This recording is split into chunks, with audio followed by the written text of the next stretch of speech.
Good evening and welcome to this week's edition of Social Diary, your weekly window into the people, celebrations, relationships, and traditions that give meaning to life across our communities. I am Wikangofen. And tonight's edition takes us on a journey where faith meets family, where love crosses boundaries, and where culture and service remind us of the bonds that hold society together. We begin in Kaduna, where a wedding celebration brought together faith, family, and friendship as Governor Caleb Mutfwang joined loved ones to witness the solemnization of Abigail Doshima and Leper Asong while calling for greater unity among Christians. Now, from there, we turn to Plateau's rich cultural landscape, where diversity is not only a defining feature, but a foundation for peaceful coexistence and collective development. From there, we then follow the remarkable love story of Solomon and Ladi, whose 18-year journey across ethnic and regional boundaries culminated in a wedding celebration surrounded by family and friends. 3 stories, different journeys, yet connected by values that make life worth celebrating: faith, unity, love, culture, family, and service. This is Social Diary. But before I delve into that, let me take you into what's happening around the globe on the news side. Plateau State Governor Caleb Mutfwang wants Christians to develop the spirit of thanksgiving to God for his mercy and steadfast love for mankind, which endures forever. Governor Mutfwang threw the challenge at the Thanksgiving service of the State Minister of Land Survey and Town Planning held at Kokin Church, Kabong, in Jos North local government area. Our correspondent reports that former Governor Jonah Jang and his wife Talatu were among dignitaries present. The special Thanksgiving held annually is to celebrate God's faithfulness and achievements of the Ministry of Land, Survey and Town Planning under the time is now administration. The event, which attracted top government functionaries, also coincided with the appreciation service for God's healing upon the wife of the outgoing commissioner of the ministry, Margaret Nyamgai.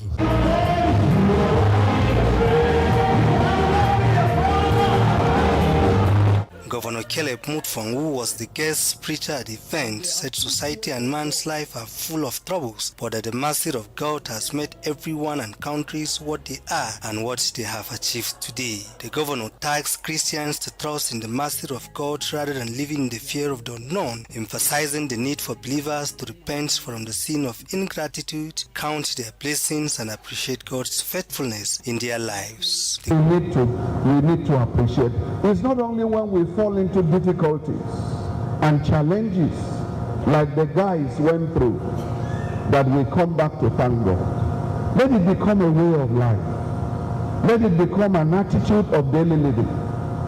Let it become our worship to God. Let it become our acceptable service to God. That we are a people of thanksgiving. We are a people that appreciate the mercies of God. The governor used the occasion to launch an empowerment project for the youth and widows in the community. Outgone Commissioner of Lands, Survey and Town Planning Peter Nyamgai said the Thanksgiving service is to appreciate God for the successes recorded by the ministry in the last 3 years. Gaya explains that the ministry in the last 3 years has registered and processed over 7,000 certificates of occupancy, improved revenue generation, recovered illegally acquired government property and ensured accountability in the administration of the ministry. For the first time, sir, we're able to move the revenue of the ministry from the highest ever generated, 460 million. Last year we generated 1,250,000,000.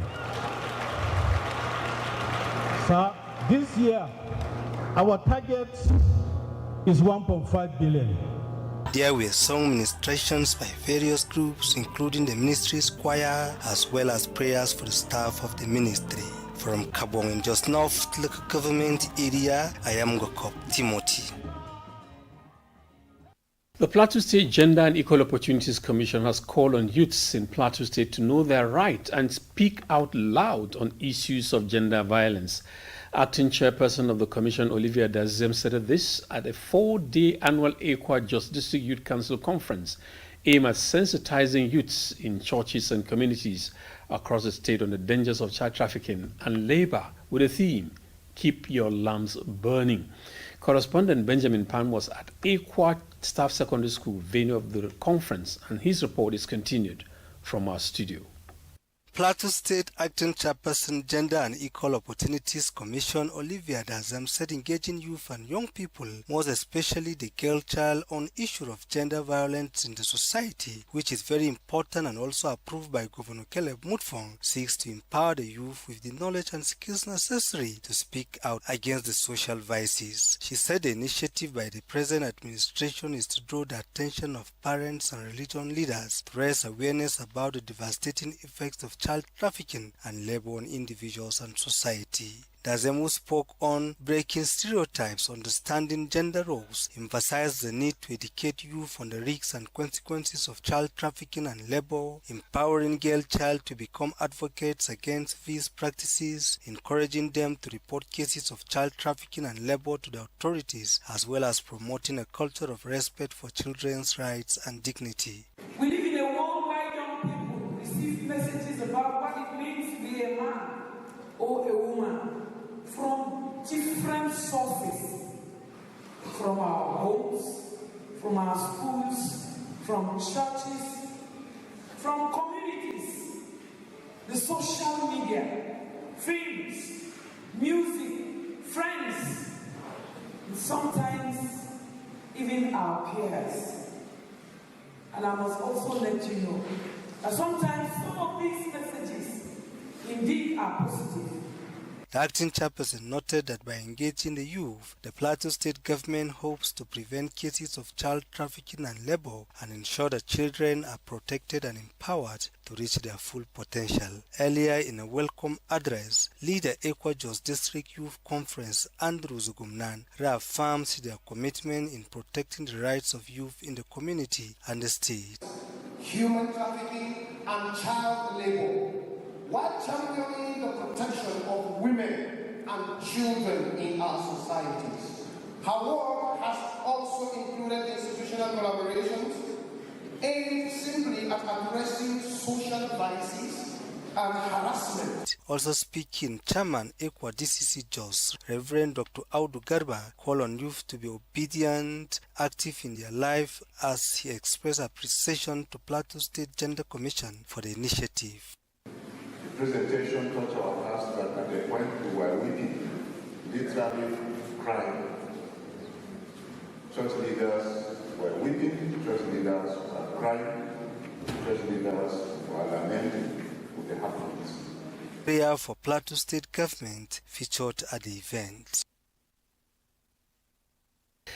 Well, that story concludes the news segment, but if you need more news, you can check in our various channels. Social Diary will be up in just a moment.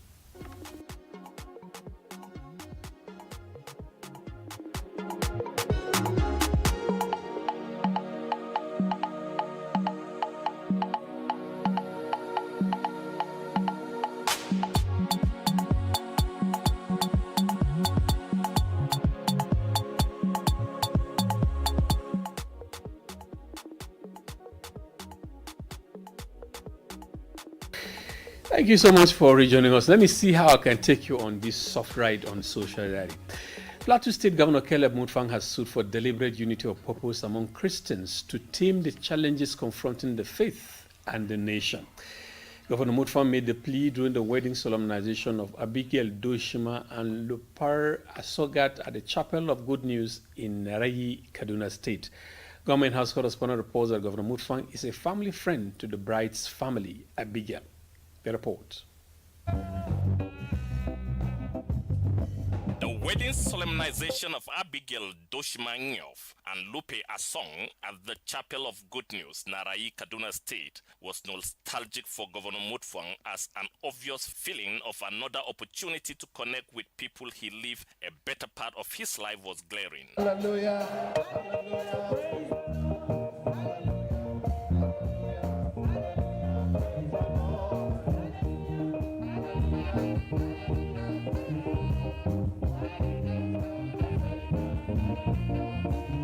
The solemnization clergy, Joseph Eguda, led proceedings connected with the wedding rite as Abigail and Lupe tied the knot. With this ring I bestow upon you my name, my possessions, and my enduring affections, in the name of the Father, and of the Son, and of the Holy Spirit. Amen. With this ring I receive your name, share your possessions, and give you my enduring devotion, in the name of the Father, and of the Son, and of the Holy Spirit. Joseph Eguda officially declared Lupe and Abigail husband and wife. By the authority that is vested in the Church of Jesus Christ, and as a minister of the gospel of Jesus Christ, I hereby pronounce you husband and wife. Governor Caleb Mutfwang congratulated the new couple and used the opportunity to thank the chapel for praying for him and Plateau State. I want to say to this young man, you are a lucky young man.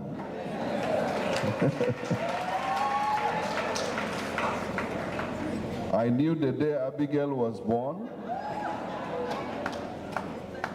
and how she was named Abigail. And I believe that you have not just married a wife, you have married Abigail in the true sense of Abigail. Abigail signifies a woman of wisdom, a woman who saved her home, her husband and her household from destruction. A woman also who helped to save a man of God from committing murder. And I know that you are not a Nabal. You will not be a Nabal. God will invest you with wisdom to be able to provide her the leadership that she needs. And you will move from glory to glory by the grace of God. God bless you. Taking his reading from John chapter 2 verse 1 to 11, the Samana Afam Eruchalu said, "There are moments of trouble in every marriage, but encourage the new couple to listen to God if they must experience everlasting peace in their marriage."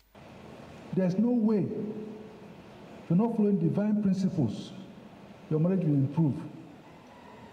This is the sweetest part of marriage. This is when husband and wife are so close together. This is when they touch themselves. This is when they say many, many things. But there's no guarantee that they will say it forever. The wedding solemnization rite was interluded with different song ministrations.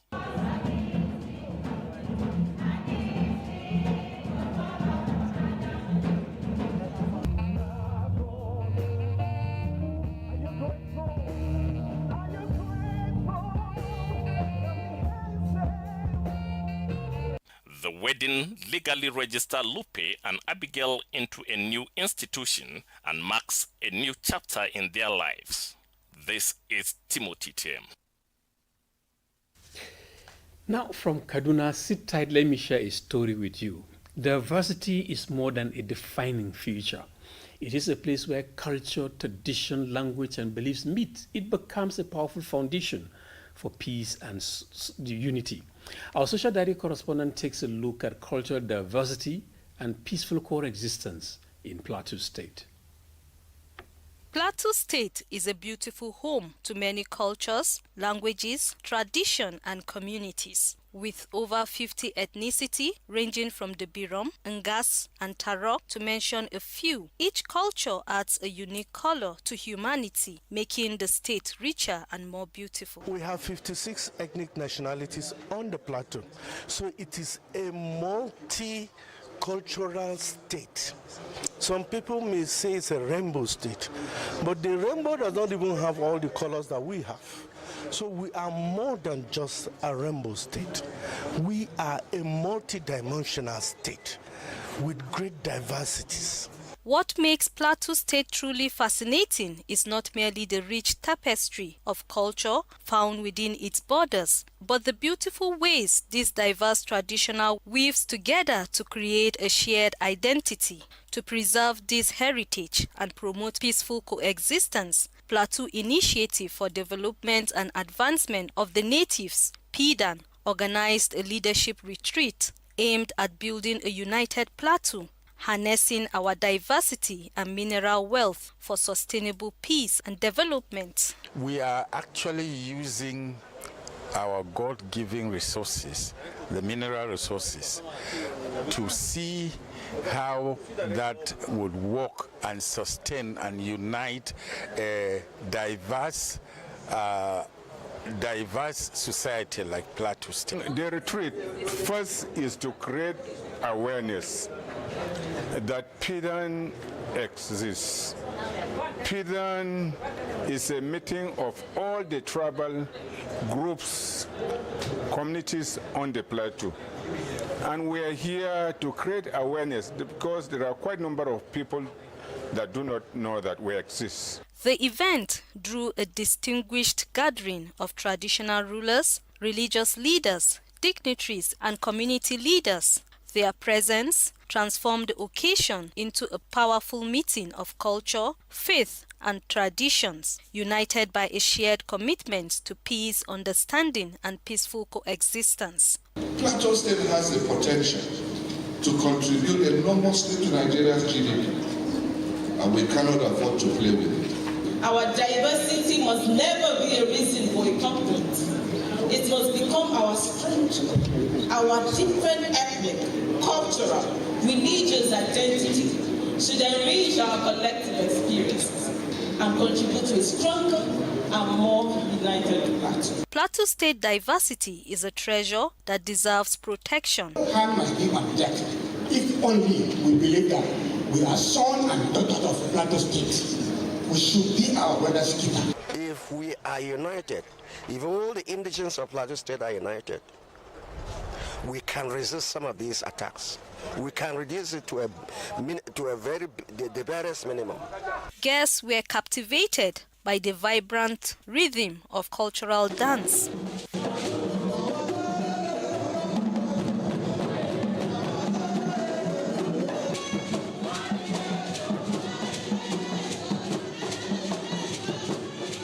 For Social Diary, Rodkan Nanfa.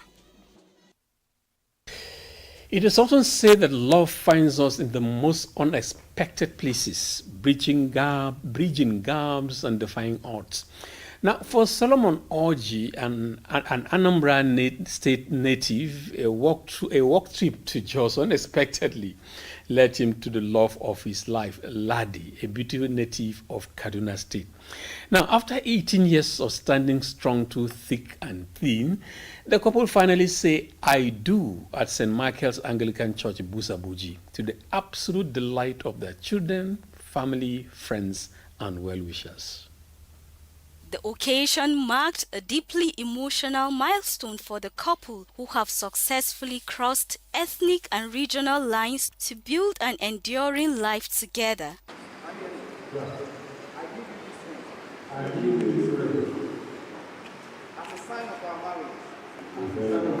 More significantly, the wedding was a celebratory homecoming for their 3 children who stood proudly to witness their parents' long-standing commitment to each other. Delivering a sermon, Pastor Chinedu Oniora, who spoke extensively on the topic, The mystery and covenant of marriage reminded the congregation that marriage is a divine institution created by God. The vows you stood before the Lord this morning is that you will become partners, and not the man being the Lord, and not woman trying to be the Lord over the husband, but being partners. The congregation, reverberating with high energy, broke out into dancing, rejoicing for a resilient family that has successfully built its home on love, endurance, and faith through years of life's trials.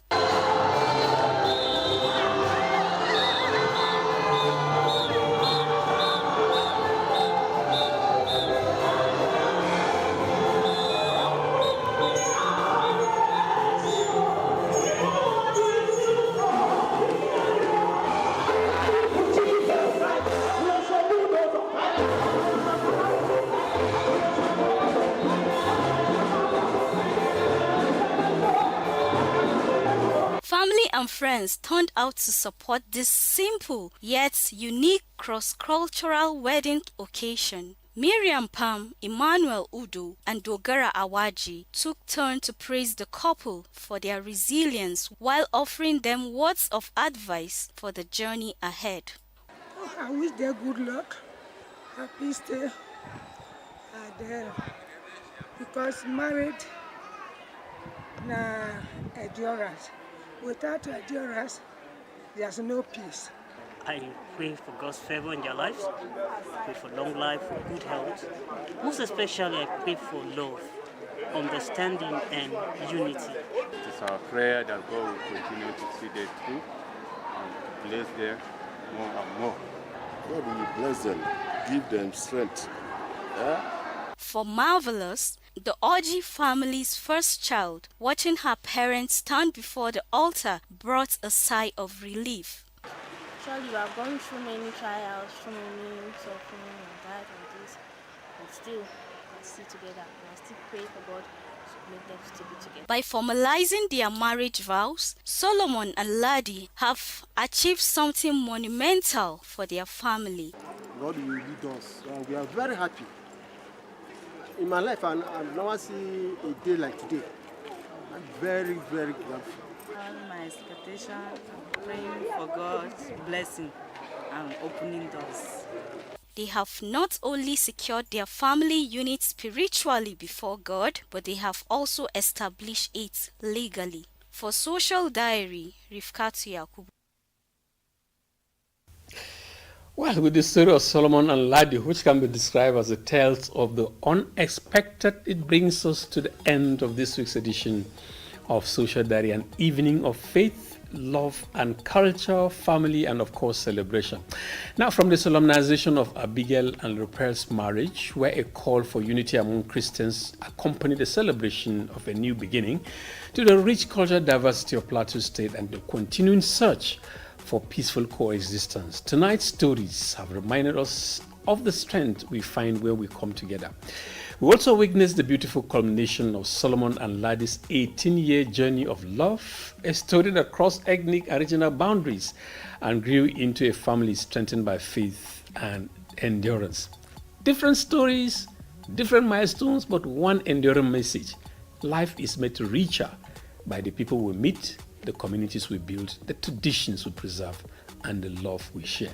That's it. Until next week, I am Wikango. May we continue to celebrate what unites us, cherish those who walk the journey with us, and find beauty in the stories that makes us who we are. On behalf of everyone who was actually here with me but couldn't be with us due to some certain issues, I remain blessed, and may God bless Plateau State. Good night and God bless.